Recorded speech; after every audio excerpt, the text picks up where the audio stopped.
বিচাৰিছোঁ এজন ডাক ফাৰ্মাৰ তেওঁ আমাৰ কামপুৰ ৰাজ্যিক পশু চিকিৎসালয়ৰ অধীনৰ বগৰীতলা গাঁৱৰ তেওঁৰ নাম হৈছে মহম্মদ আনজাৰ হুছেইন মই তেওঁৰ মুখেৰে গোটেই কথাখিনি আপোনালোকক অৱগত কৰিব বিচাৰিছোঁ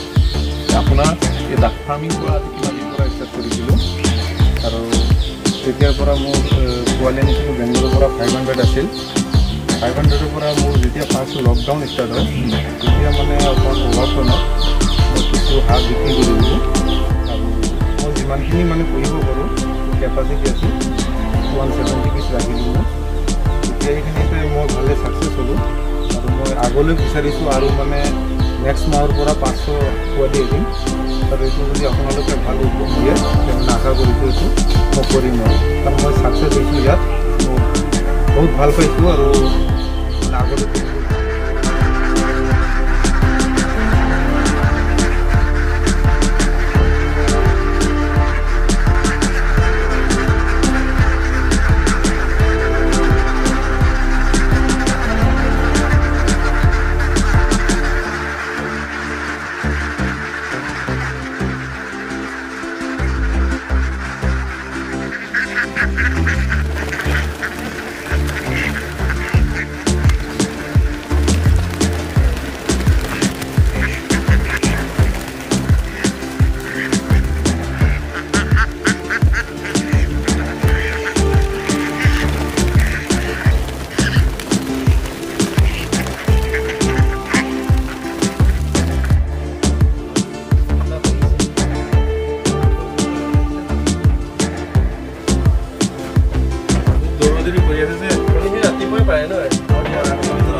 এইখিনি কণী আজি তেওঁলোকৰ প্ৰডাকশ্যন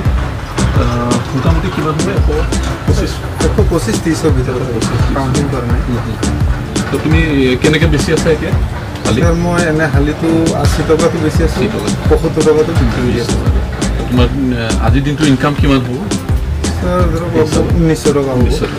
তাৰপৰা 200 টকা মোৰ খৰচা আহিব 200 টকা খৰচা 200 টকাটো মানে তোমাৰ ধৰক গধূলা যেতিয়া আহিব অকণমান ধান দি দিওঁ 10 কেজি 5 কেজিমান আৰু আমি যিবিলাক মিনাৰেল মিক্সাৰ দিছোঁ বা আমি যেনেকৈ কৈছোঁ সেইবিলাক কৰি আছে চব মিলাই কিনি 200 টকা ধৰক তোমাৰ মানে এটা বস্তু আৰু সুবিধাজনক হৈছে পুখুৰীকেইটাত মানে ইয়াতে অপেন দি চৰিব সুবিধা পায় এইটো দানা খৰচটো কিছু কমো হৈছে সেইকাৰণে প্ৰফিটটো সেইকাৰণে অলপ বেছি হৈছে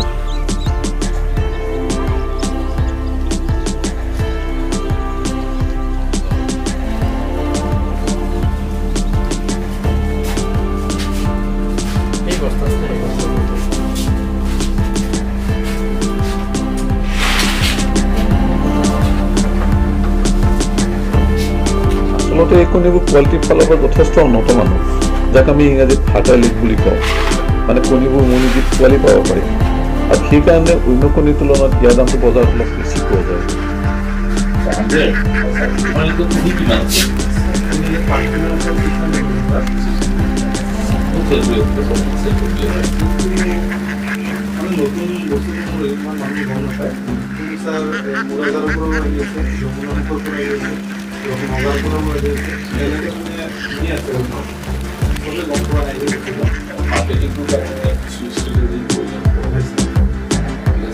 আমি হেল্প কৰি দিম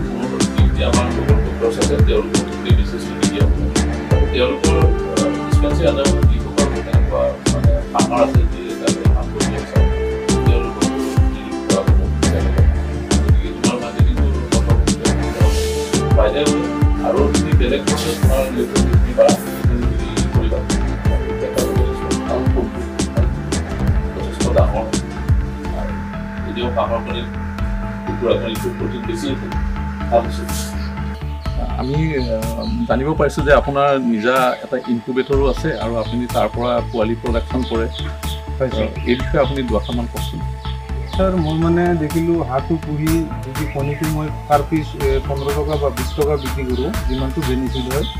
কিন্তু মই যদি ছাৰ মেচিনটো অনাৰ পিছত মই এটা পোৱালি ওলালে মোৰ 80 টকা মানে ডবল বেনিফিটটো হৈ যায় তেতিয়া মানে ছাৰ সবফালে ভাল হয় আৰু লছ কৰোঁ তাৰপিছত মই এই পদ্ধতিটো ল'লোঁ মানে ইউটিউবত চাই ইয়াত মানে মই ভালে কৈছোঁ আশা কৰিছোঁ যেন আগত আৰু তোমাৰ প্ৰেক্টিকেলি এই যিটো মেচিন ইনকুবেটৰটো এইটো ইনষ্টল কৰা কোনে সহায় কৰিছে ছাৰ সহায়টো আপোনাৰ ফোন কৰিছিলোঁ ছাৰ আপোনাক সহায় কৰোঁ তাৰপিছতে মানে মোৰ উদ্যোগ আহিল দেন মই এই বস্তুটো নিজে বনাই আনো পইচা কম কাৰণে মই নিজে বনাই আনিলোঁ তাৰমানে আচলতে গোটেই কামখিনি মানে আমাৰ গাইডেন্সতে তুমি নিজে কৰিছে হিউমিডিটিটো কিমানত থাকে এইটো ছাৰ 50 পোৱালিটো ওলাই তেতিয়া 80-75 টেম্পাৰেচাৰটো কিমানত এডজাষ্ট কৰা টেম্পাৰেচাৰটো 37 কেপাচিটি কিমান আছে তোমাৰ এই ইনকুবেটৰটো ছাৰ মোৰ নিচিনা 15% ডেৰশতকৈ বেছি লৈ প্লেটত কিন্তু ডেৰশটো দিলে মোবাইলটো বহুতে কেইটা প্লেট আছে 10টা 1500 এই কণীখিনি তোমাৰ নিজৰে মন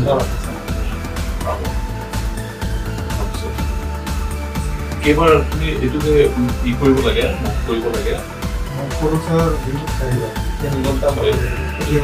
কেনেকৈ মুখ কৰা মোক দেখাই দিয়ক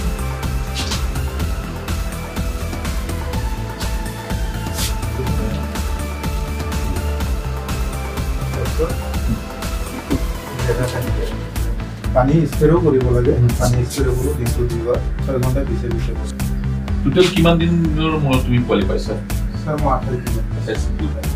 26 দিনত আপোনাৰ কণীটো ফুটা কৰে 28 দিনত ক্লিয়াৰ হৈ যায় ছাৰ পোৱালিটো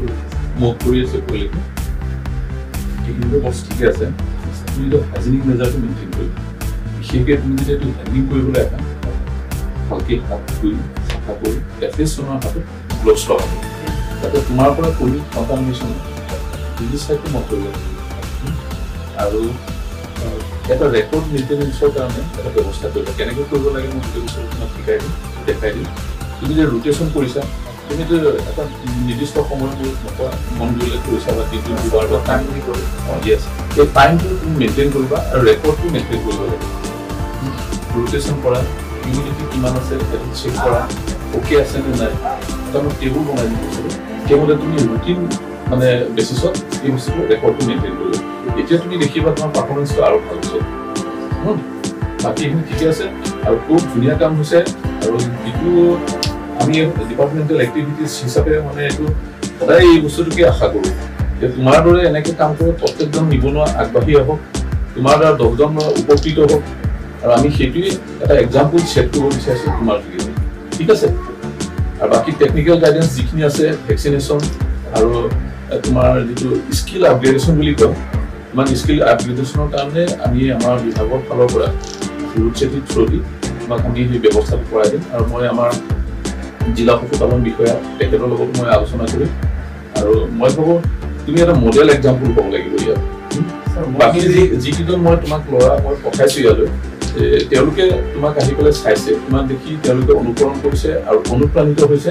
তেওঁলোকেও এইবিলাক কাম কৰিবলৈ নিজে আগবাঢ়ি আহিছে তুমি নিজেও আৰ্থিকভাৱে সবল হোৱা লগতে তোমাৰ লগত আৰু 10জন ল'ৰা ছোৱালী লৈ আহিবা আমাৰ উদ্দেশ্যটো সেইটোৱে এতিয়ালৈকে তুমি কিমানটা বেটছ ইয়াৰ পৰা মানে বিক্ৰী কৰিছা পোৱালি কিমানটা বিক্ৰী কৰিছা ইয়াৰ পৰা মই মেচিনটো আমাৰ বেছি 2 মাহ ৰানিং চলি আছে প্ৰথমত মই 500 কণী দিছিলোঁ 380 পিছ পোৱালি পাইছিলোঁ আৰু ছেকেণ্ড বেজত মই 1500 কণী দিলোঁ 120টা কণীৰ পৰা মই আপোনাৰ 105টা পোৱালি কৰোঁ 15টা কণী বেয়া হ'ল পোৱালি ৱেটটোৰ লগত কেতিয়াবা আপ ডাউন কৰি থাকে কেতিয়াবা কম হয় কেতিয়াবা বেছি হয় তথাপি এভাৰেজ এটা মানে এই কাৰণে 80-85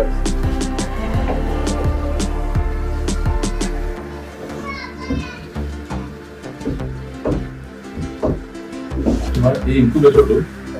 কমপ্লিট ইনষ্টলেশ্যন কৰালৈকে উইথ ইনভাৰ্টাৰ বেটাৰী কিমান খৰচ কৰিছে স্যাৰ মোৰ ইনভাৰ্টাৰ আৰু মেচিনে প্ৰচেছে 55,000 সব কৰা মোৰ ঘৰলৈকে পইচা লাগে তাৰ মধ্যে আপোনাৰ স্যাৰ 22,000 টকা পইচা গৈছে তোমাৰ মেচিনটো তাতে 30,000 টকা গৈছে ইনভাৰ্টাৰটো মই বাতি যদি কম তেতিয়া 5,000 টকা খৰচ হৈছে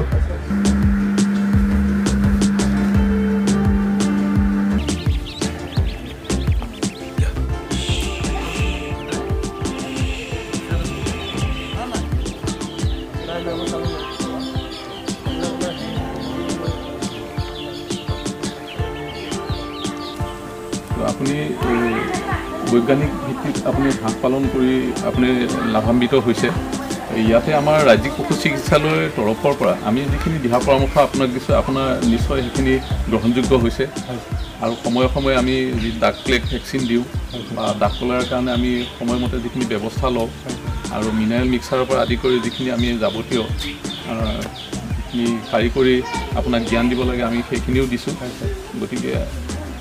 আপুনি আৰু এই ব্যৱসায়টো বঢ়োৱাৰ কিবা পৰিকল্পনা কৰিছে নেকি? মই আগলৈ বহুত আশা আছে ডাঙৰ কৰিবৰ কাৰণে। তাৰ যদি কিবা আপোনালোকৰ বা আন ফালৰ পৰা যদি সহায় কৰে মোক, সেই বস্তুটো মই আগত ডাঙৰ কৰিব বিচাৰিছোঁ। এতিয়া আপোনাৰ যি অসমৰ বৰ্ধিত নিবনুৱা সমস্যা, ইয়াক লক্ষ্য ৰাখি আপুনি যেনেকৈ এখন ডাকাৰী ফাৰ্ম কৰি পেলাই আপুনি আজি ছাকচেছফুল হৈছে, তেনেকৈ আপোনাৰ লগত আৰু 10জন ল'ৰাক আপুনি আগবঢ়াই লৈ যাওক। এই নিবনুৱা সমস্যা আপুনি ভাবোঁ সমাধান কৰিব পৰা যাব এইদৰে। ছাৰ যদি মোৰ লগত যোগাযোগ কৰে আৰু মোৰ পৰা মানে কিবা বিচাৰে, মই ছাৰ নিশ্চয় সহায় কৰিম। আৰু কেনেকৈ এইজন মানুহ ছাকচেছফুল হ'ব সেইটো পিছত মই লাগি দিম ছাৰ। আৰু আমাৰ বিভাগৰ তৰফৰ পৰা আপোনালৈ সদায় আমাৰ সহযোগিতা থাকিব। আপোনাক বিশেষকৈ আমি স্কিল আপগ্ৰেডেশ্যনৰ কাৰণে আমাৰ জিলা পশুপালন বিষয়াৰ লগত আমি আলোচনা কৰি আপোনাক প্ৰশিক্ষণৰ ব্যৱস্থা কৰাই দিম।